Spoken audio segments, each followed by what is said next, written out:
दोस्तों आपने बहुत सारे वीडियोस देखे होंगे आईफोन 15 सीरीज़ के, जहां पर लोगों ने ड्रॉप टेस्ट किया है, बेंड टेस्ट किया है, जिसमें ड्रॉप टेस्ट में जो टाइटेनियम फ्रेम है इसे डैमेज हुआ है और जो बेंड टेस्ट है उसमें ये जो बैक है जो कि ग्लास का बना हुआ है ये ब्रेक हो गया है। और ये जो वीडियोस है और फोटोज़ जो है इन्हें खास करके ऐसे लोग शेयर कर रहे हैं जो कि आईफोन नहीं खरीदने वाले हैं, और ज़्यादा करके लोग जिन्होंने आईफोन कभी यूज़ नहीं किया है या फिर खरीदने वाले नहीं है ये ज़्यादा खुश हो रहे हैं। लेकिन सबसे बड़ा सवाल ये आता है कि क्या ये आईफोन 15 सीरीज़ के जो स्मार्टफोन्स है क्या ये स्ट्रॉन्ग है, क्या ये ड्यूरेबल है? जी हाँ, ये स्ट्रॉन्ग भी है और ड्यूरेबल भी है, और इसके पीछे एक साइकोलॉजिकल फैक्टर है, वो मैं आपको इस वीडियो में समझाने वाला हूँ।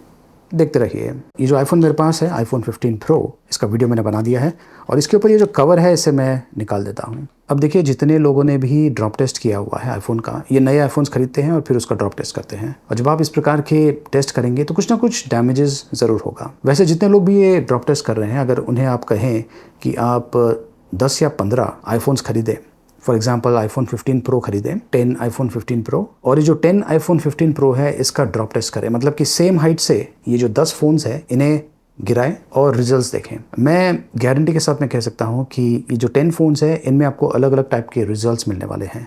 हो सकता है कि अगर आप काफ़ी लकी हैं तो इनमें से एक फ़ोन जो है उसमें ज़रा भी डैमेज नहीं होगा। तो ये जो चीज़ है बेसिकली लक पर डिपेंड करता है, और जो एनवायरनमेंट है प्लस जो फ्लोर है जिस पर ये गिरता है उस पर डिपेंड करता है। लेकिन यकीन मानिए, ज़्यादा करके जो लोग इस प्रकार के ड्रॉप टेस्ट करते हैं ये 10 फ़ोन्स नहीं खरीदने वाले हैं।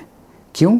क्योंकि ये जो आईफोन 15 प्रो है ये स्ट्रॉन्ग भी है और ड्यूरेबल भी है। यहाँ पर भी साइकोलॉजिकल फैक्टर आ जाता है। चलिए मैं आपको एक्सप्लेन करता हूँ। देखिए, जो आईफोन्स होते हैं या फिर कोई भी प्रीमियम लेवल के स्मार्टफोन्स आप ले लीजिए, ये जो फ़ोन्स होते हैं ये ज़्यादा चलते हैं compare to budget friendly smartphones, और इसके पीछे साइकोलॉजिकल रीज़न है, मनी से रिलेटेड है। देखिए, जब कोई व्यक्ति इतना महंगा फ़ोन खरीदता है और ख़ास करके जब उस व्यक्ति ने अपना पैसा लगाया हुआ है, हार्ड अर्नड मनी यूज़ किया है फ़ोन को खरीदने के लिए, यहाँ पर भी कंडीशन अप्लाई है। ऐसा नहीं होना चाहिए कि आपको किसी ने ये जो फ़ोन है फ्री में दिया हुआ है, या फिर आपने जो फ़ोन है ये गिव अवे में जीता हुआ है, क्योंकि जब आपको कोई चीज़, महंगी चीज़ फ्री में मिलती है तो उसकी आप कदर नहीं करते हैं। लेकिन जब आप अपने पैसे से इस प्रकार के महंगे फ़ोन खरीदते हैं तो नेचुरली आप एक्स्ट्रा केयर करते हैं। अब देखिए, जो 10,000 के फ़ोन्स है उसका जो हैंडलिंग है वो अलग होता है, मतलब कि जो यूज़र है वो इतना केयर नहीं करता है। अगर मान लीजिए जो 10,000 का फ़ोन है वो गिर जाता है तो एक और फ़ोन आ जाएगा, कोई इशू नहीं है। लेकिन जब इस प्रकार के 1,50,000 के फ़ोन गिरते हैं और ब्रेक होते हैं तो नेचुरली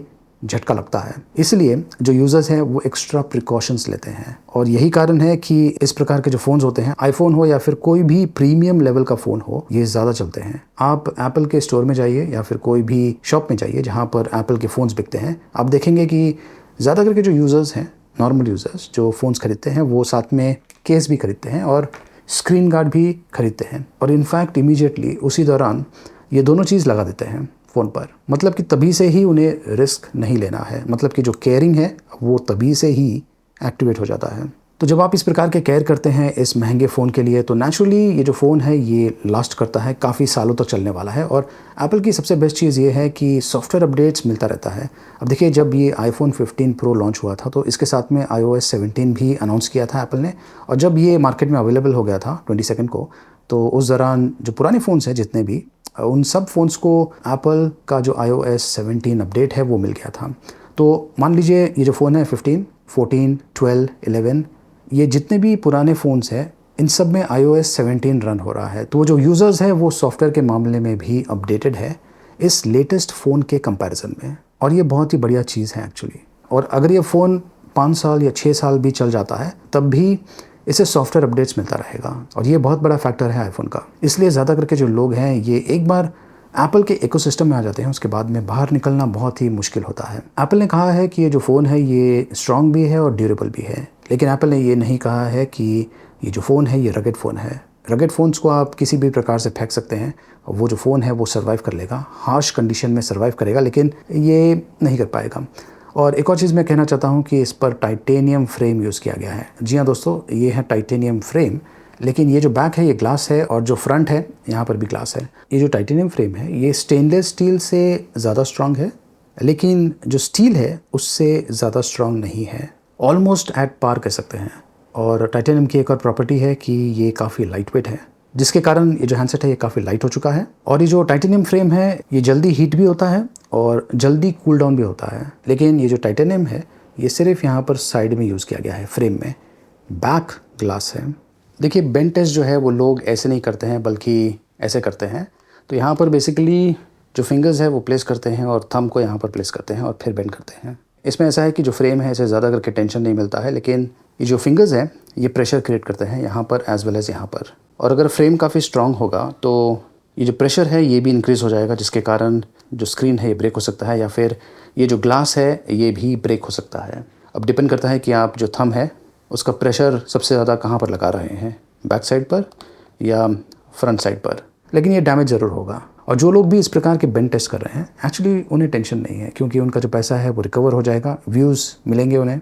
लेकिन आप भी सोचिए, इतना महंगा फ़ोन खरीदने के बाद कोई इस प्रकार की हरकतें करने वाला है, ड्रॉप करने वाला है, बेंड करने वाला है? नहीं, ये सिर्फ कंटेंट क्रिएटर्स ही करने वाले हैं। और इन्हें ज़्यादा करके ऐसे लोग देखते हैं और सपोर्ट करते हैं जो कि आईफोन खरीदने वाले नहीं हैं। अनफॉर्चुनेटली कुछ लोग ऐसे भी हैं जिन्हें खरीदना नहीं है, लेकिन रीजंस चाहिए कि क्यों नहीं खरीदना है। लेकिन ये बात तो सच है कि यूट्यूब पर ज़्यादा करके जो नेगेटिव कंटेंट है वो ज़्यादा चलते हैं, इसलिए आप देखेंगे कि बहुत सारे लोग जो हैं ये नेगेटिव कंटेंट बनाते हैं।